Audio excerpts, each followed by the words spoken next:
wa syarrul umuri muhdatsatuha wa kullu muhdatsatin fid dini bid'ah wa kullu bid'atin dhalalah wa kullu dhalalatin finnar. Ayyuhal ikhwatul kiram, kita adalah umat Islam yang mana pertama kali wahyu turun untuk Nabi kita Muhammad sallallahu alaihi wasallam adalah Iqra bismi rabbikal ladzi khalaq. Bacalah, perintah untuk membaca datang langsung dari Allah Subhanahu wa taala. Sehingga umat Islam adalah umat para penuntut ilmu. Apalagi umat Islam yang mengklaim dirinya berada di atas manhaj salafin as-salih. Orang ketika menisbatkan dirinya kepada salaf, mereka mengatakan ana salafi wa nahnu salafiyun.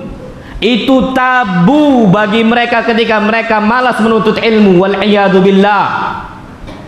Seorang yang berada di atas jalannya para sahabat Nabi kita Muhammad sallallahu alaihi wasallam, di atas jalannya para tabi'in dan tabi'ut tabi'in, mereka akan haus akan ilmu, mereka haus akan warisan Nabi sallallahu alaihi wasallam.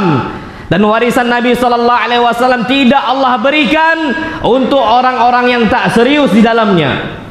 Maka dari itu ayyuhal ikhwatul kiram, para ulama mengatakan al-ilmu idza a'taitahu kullaka lam yu'tika illa ba'dahu.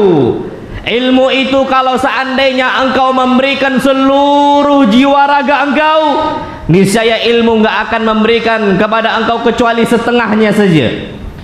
Dan sesungguhnya ketika engkau memberikan setengah jiwa dan raga milik engkau, lan yu'tika syai'a, maka ilmu tidak akan memberikan engkau satu pun. Maka dari itu ayyuhal ikhwatul kiram, lihatlah wasiatnya Al-Imam Asy-Syafi'i rahimahullah. Beliau berdialog, beliau mengajak saudaranya untuk berbicara. Kita harus fahami wasiatnya Imam Syafi'i, dan kita tahu Imam Syafi'i adalah qudwah bagi kita semua. Beliau mengatakan, akhi, lan tanalal ilma illa bisittatin wa sa'ummika an tafsiliha bibayani. Wahai saudaraku, engkau tidak akan bisa mendapatkan ilmu kecuali dengan 6 hal, dan aku akan beritahukan kepada engkau tentang 6 hal tadi secara spesifik. Beliau mengatakan yang pertama zakaun wa hirsun wa ijtihadun, kecerdasan dan semangat serta kesungguh-sungguhan.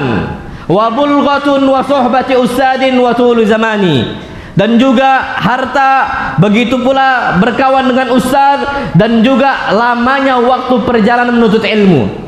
Ayyuhal ikhwatul kiram, yang ana mau garis bawahi adalah poin yang kedua dan ketiga yang disampaikan oleh Al-Imam Asy-Syafi'i rahimahullah.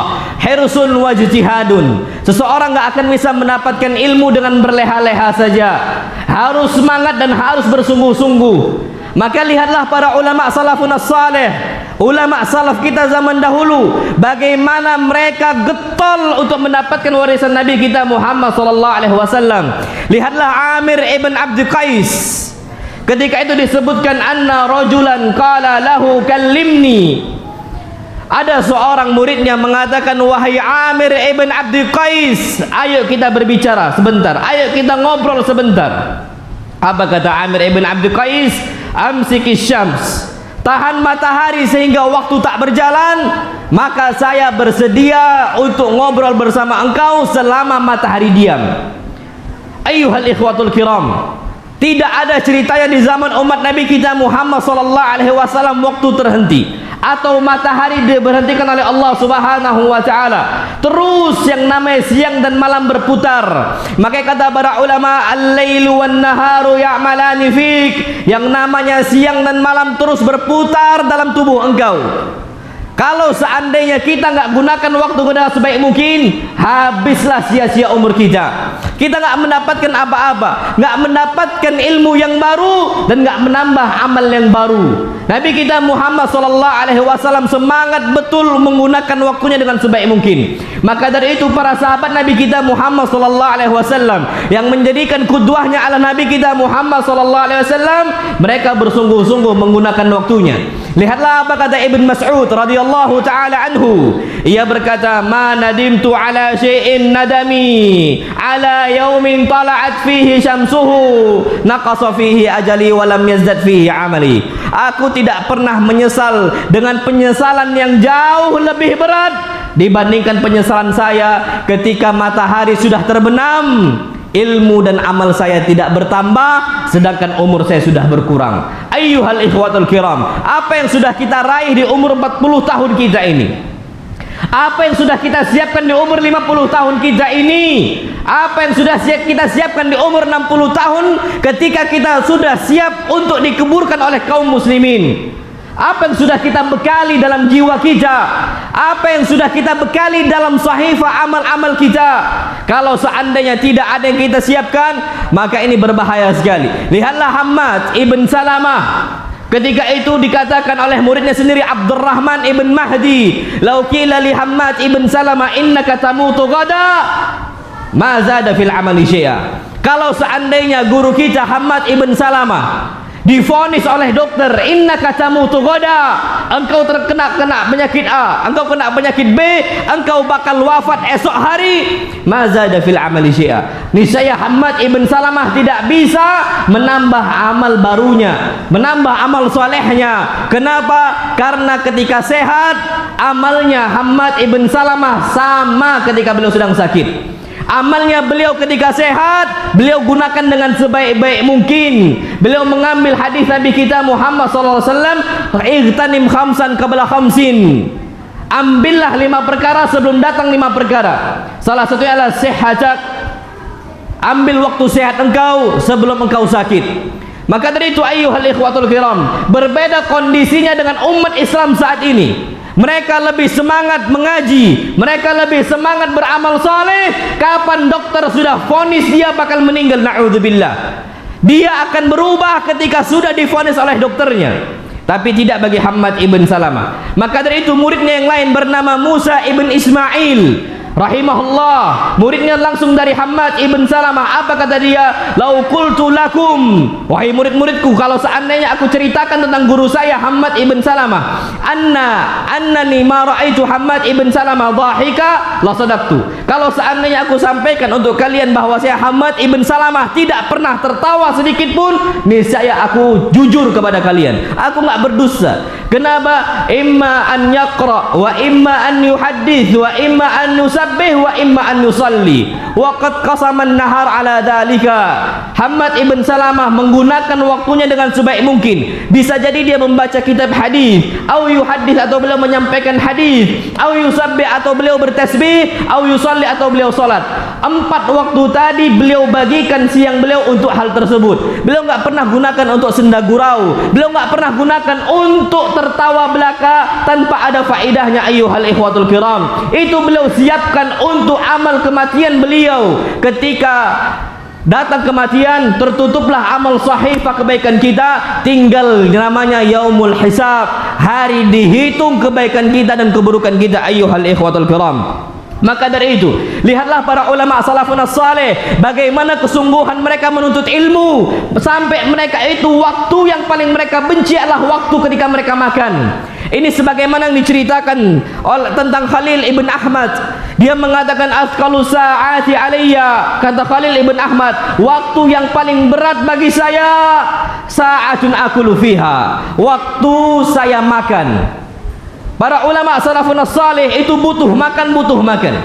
Tapi mereka berat sekali ketika datang waktu makan. Makanya mereka makan itu bukan 3 kali sehari. Mereka seringnya makan itu 2 kali sehari untuk menyingkat waktu mereka. Mereka nggak sibuk dengan dunia permakanan, dunia kuliner, nggak ada bagi mereka hal-hal seperti itu. Mereka cuma bisa menegakkan punggungnya, bisa belajar menuntut ilmu syar'i. Makanya wasiat Nabi kita Muhammad SAW, yakfi li bani Adam luqaimat yuqimna sulbah. Cukup untuk Bani Adam hanya beberapa suapan saja Yang penting bagaimana tubuh mereka bisa tegak berdiri, bukan untuk membesarkan perut mereka. Na'udzubillah wal iyadu billah. Maka dari itu ayyuhal ikhwatul kiram, lihatlah Ubaid ibn Ya'ish rahimahullah.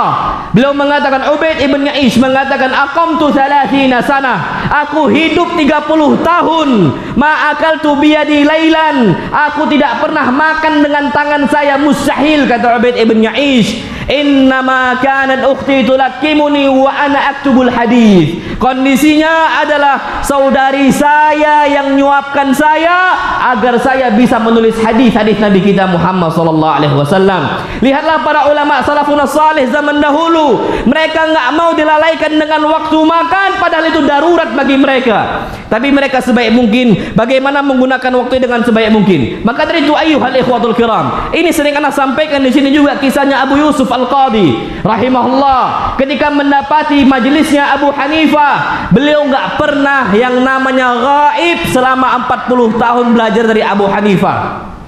Sampai pernah kejadian Abu Yusuf Al-Qadi 40 tahun enggak pernah gaib, diberikan cobaan oleh Allah Subhanahu wa taala. Cobaan apa itu? Dia mengatakan mata ibnun li yauma. Maka suatu hari, suatu saat anak saya, putra kandung saya meninggal. Putranya Abu Yusuf Al-Qadi. Dan dia mengatakan fataraktuhu li jirani, aku tinggalkan yang ngurus jenazah anak saya untuk tetangga-tetangga saya. Aku enggak urus. Aku cuma mensolati jenazah anak saya dan aku hanya mengantarkan jenazah anak saya. Kenapa Abu Yusuf Al-Qadi tidak mau mengurus jenazahnya, nggak mau memandikannya, padahal itu adalah akhirul liqa, akhir perjumpaan dengan anaknya sendiri. Apa kata Abu Hanifah? Makhafata ain yafutani syai'un min ilmi Abi Hanifah. Aku takut ketinggalan satu ilmu yang disampaikan oleh Abu Hanifah rahimahullah. Lihatlah bagaimana ijtihad mereka, mujahadahnya mereka untuk menuntut ilmu syar'i. Inilah salafiyun, kun salafiyan 'alal jaddah.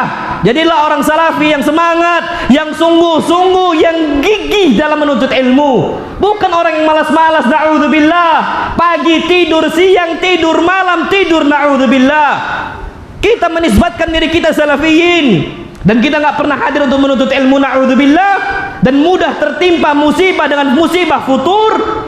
Antum kira ulama salafun salih nggak pernah kena futur? Kena mereka semua. Tapi mereka bisa mengelola hati mereka untuk semangat lagi di hadapan Allah Subhanahu wa taala. Maka dari itu ayyuhal ikhwatul kiram, jadilah orang-orang salafi yang sejati, bukan orang yang malas-malas, bukan orang yang sibuk dengan dunianya tinggalkan akhiratnya, bukan. Kita hidup tujuannya bukan nyari fulus. Bukan tujuan itu Allah Subhanahu wa taala ciptakan manusia, bukan. Wa ma khalaqtul jinna wal insa illa liya'budun. Tidaklah aku ciptakan jin dan manusia kecuali mereka menyembah kepadaku saja. Cuman itu patokannya. Tapi ternyata banyak kawan-kawan kita di pasar sana lupa dengan sholat zuhurnya. Kenapa? Takut ketinggalan pelanggannya, na'udzubillah. Di waktu pagi harinya jualan di pasarnya, subuhnya ditinggalkan subuhnya. Kenapa? Takut ketinggalan pelanggan, na'udzubillah. Mereka gantungkan rezeki mereka ada di tangan para pelanggan mereka, na'udzubillah. Lihatlah bagaimana mereka mengemis kepada manusia, mereka mengemis kepada para pelanggan mereka, na'udzubillah. Kita tahu ulama salafun salih zaman dahulu mengatakan inna syarafal mu'min, sesungguhnya kemuliaan seorang mukmin qiyamuhu bil lail, mereka salat malamnya, wastighna'uhu 'anin nas, dan mereka enggak butuh manusia. Mereka enggak butuh manusia, mereka butuh kepada Allah Subhanahu wa taala. Ketika pelanggan datang di waktu mereka dipanggil oleh Allah, mereka tinggalkan pelanggan dan mereka lebih memilih panggilan Allah Subhanahu wa taala. Itu salafi sejati. Bukan orang-orang yang main-main di sini. Kita ini serius menisbatkan diri kita kepada salafun salih.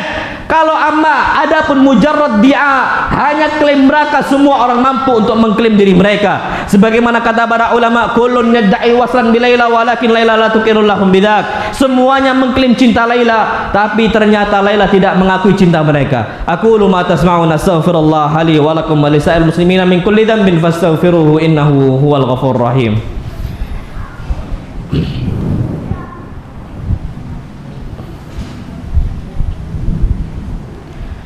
Alhamdulillah, wassalatu wassalamu ala rasulillah. Ayyuhal ikhwatul kiram, lihatlah kesungguhan ulama-ulama yang lain. Ada salah satu ulama namanya Tha'lab An-Nahwi, ahli nahunya, ahli hadisnya, ahli lughahnya. Beliau setiap harinya kebiasaan untuk membaca ketika beliau berjalan, ketika beliau berkendara. Maka dari itu kata para ulama salaf zaman dahulu, yang namanya membaca kitab ketika berjalan, ketika di atas kendaraan, bukan hanya adat kebiasaan non muslim saja. La, kebiasaan orang muslim zaman dahulu adalah membaca ketika mereka berjalan, membaca ketika mereka di kendaraan, dan itu terjadi pada Tha'lab An-Nahwi. Allah Subhanahu wa taala tutup ajalnya ketika beliau membaca. Ketika beliau sedang berjalan, apa kata para ulama? Anna Tha'lab An-Nahwi kharaja yawman minal jami' yawmal jumu'ah ba'da al-'asr. Bahwasanya Tha'lab An-Nahwi keluar habis salat asar di waktu Jumat, di hari Jumat. Beliau keluar dari masjidnya. Fa nadhara fi kitabin fi yadihi. Beliau membaca kitab yang ada di tangannya. Wa qad asabahu samamun la yasma' illa ba'da ta'abin. Dan Tha'lab An-Nahwi udah kena yang namanya tuli sehingga sulit untuk mendengar kecuali ketika beliau fokus, betul-betul fokus mendengarkan apa yang dikatakan oleh orang lain.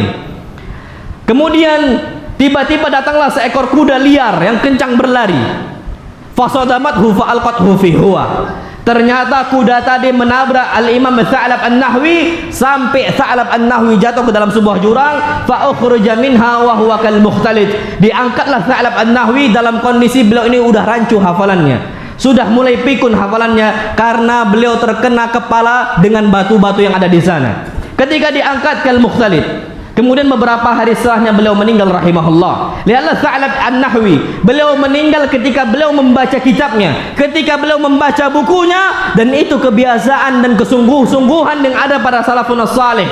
Lihatlah para ulama zaman dahulu, tidaklah mereka bersafar kecuali illa waqad kana ma'ahu kitab, kecuali mereka membawa kitab-kitab yang mereka untuk pelajari, yang mereka butuhkan untuk mereka tambah ilmu mereka. Kenapa mereka kerjakan itu semua? Karena mereka tahu yang namanya tinggi derajatnya mereka, tinggi kedudukannya mereka di sisi Allah Subhanahu wa taala tidak lain dan tidak bukan hanya pada ilmu. Allah Subhanahu wa taala berfirman, yarfa'illahu alladhina amanu minkum walladhina utul ilma darajat. Allah Subhanahu wa taala hanya mengangkat derajat orang-orang yang beriman dari kalian dan orang-orang yang diberikan oleh Allah ilmu yang banyak. Maka dari itu ayyuhal ikhwatul kiram, untuk para thalabah, untuk para santrinya, serius antum belajar di sini amanah. Orang dikatakan munafik tandanya la idatu minakhana. Kalau dikasih amanah dia khianat. Bapaknya mengeluarkan fulus yang banyak, bapaknya mengeluarkan dunia yang banyak, menghabiskan waktunya yang banyak untuk anaknya belajar di sini, ternyata dia main-main, khianat, alamatun nifaq, tanda kemunafikan. Belajar antum di sini, pegang penanya, ambil bukunya, duduk di depan ustadznya. Sebagaimana para malaikat juga belajar dari Nabi kita Muhammad sallallahu alaihi wasallam. Para sahabat belajar dari Nabi kita Muhammad sallallahu alaihi wasallam, dan Nabi sendiri belajar dari malaikat Jibrilnya alaihi salam, dan beliau tidak pernah letih untuk mendapatkan ilmu baru dari Allah Subhanahu wa taala. Walaupun ketika beliau mendapatkan ilmu, beliau pasti sakit. Beliau pasti sakit, minimal beliau itu keringat dingin. Kenapa? Dikarenakan turunnya wahyu itu sangat berat sekali. Tapi apakah beliau ketika mendapatkan ilmu yang baru beliau benci? Beliau tidak suka? La. Walaupun beliau capek, walaupun beliau letih, apalagi sampai turun wahyu yang baru beliau berat, beliau ridha, beliau senang. Itu menggambarkan harusnya kita yang tidak capek mendapatkan ilmu yang baru harusnya berbahagia. Lihatlah apa kata Allah Subhanahu wa taala, inna sanulqi 'alaika qaulan dzakila. Wahai Muhammad, kami akan berikan kepada engkau firman Allah Subhanahu wa taala dzakila, yang berat. Setiap kali wahyu turun untuk Nabi kita Muhammad sallallahu alaihi wasallam, beliau insyaallah kemungkinan besar akan sakit. Kenapa? Saking beratnya firman Allah Subhanahu wa taala. Dan itu enggak kita rasakan saat ini. Sampai Allah berfirman, "Lau anzalna hadzal Qur'ana 'ala jabalin Seandainya kami turunkan Al-Quran Al-Karim di atas sebuah gunung yang besar sekali, la ra'aitahu khashi'an mutasaddian min khasyatillah. Niscaya gunung tadi akan betul-betul hancur berkeping-keping karena takut dari Allah Subhanahu wa taala. Wa tilkal amsalu nadribuha lin-nasi la'allahum yatafakkarun. Permisalan itu dicontohkan oleh Allah Subhanahu wa taala untuk kita semua agar kita berpikir. Kalau seandainya Al-Quran saja diturunkan untuk batu yang besar, untuk sebuah gunung yang besar bakar hancur, dan ternyata kita nggak merasakan apa-apa, na'udzubillah, harus ada yang kita introspeksi, harus ada yang kita muhasabah dalam diri kita ayuhal ikhwatul kiram. Maka akhirul kalam, akhirul mau'izah, akhir khutbah ini ana sampaikan, kun salafiyan alal jaddah. Jadilah antum, kita semua orang-orang berpegang teguh dengan manhaj salafun salih dengan sungguh-sungguh. Ini bukan main-main agama. Nabi kita Muhammad sallallahu alaihi wasallam bersabda, sayati 'alan nasi zamanun, akan datang sebuah zaman, as-sabiru fihim 'ala dinihi kal qabid 'alal jamar. Orang yang bersabar berada di atas agamanya itu seperti orang-orang yang menggenggam bara apinya. Na'udzubillah. Berat kondisinya, ada kalanya malas, tapi semangat lagi. Syaitan tidak akan diam untuk menggoda Bani Adam. Akhirnya mereka jauh dari Allah Subhanahu wa ta'ala. Apa kata iblis? Thumma la'atiyannahum min baini aydihim wa min khalfihim wa an aymanihim wa an syama'ilihim wa la tajidu aktsarahum syakirin. Iblis akan mendatangi Bani Adam dari depannya, dari belakangnya, dari kanannya, dari kirinya, sehingga mereka akan malas dari Allah Subhanahu wa ta'ala dan tidak bersyukur kepada Allah Subhanahu wa ta'ala. Maka dari itu ayuhal ikhwatul kiram, ketika sudah datang was-was dari syaitan, was-was dari iblis untuk tidak sungguh-sungguh menuntut ilmu syar'i, niatkan kembali, kita diciptakan khuliqna lillah wa isna lillah wa isna likaramillah.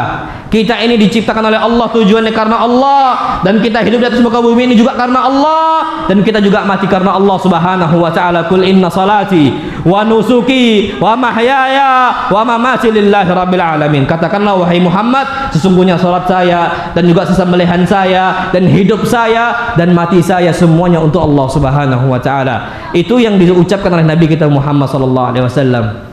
Hari Jumat ini adalah harinya kita bersolat untuk Nabi kita Muhammad sallallahu alaihi wasallam.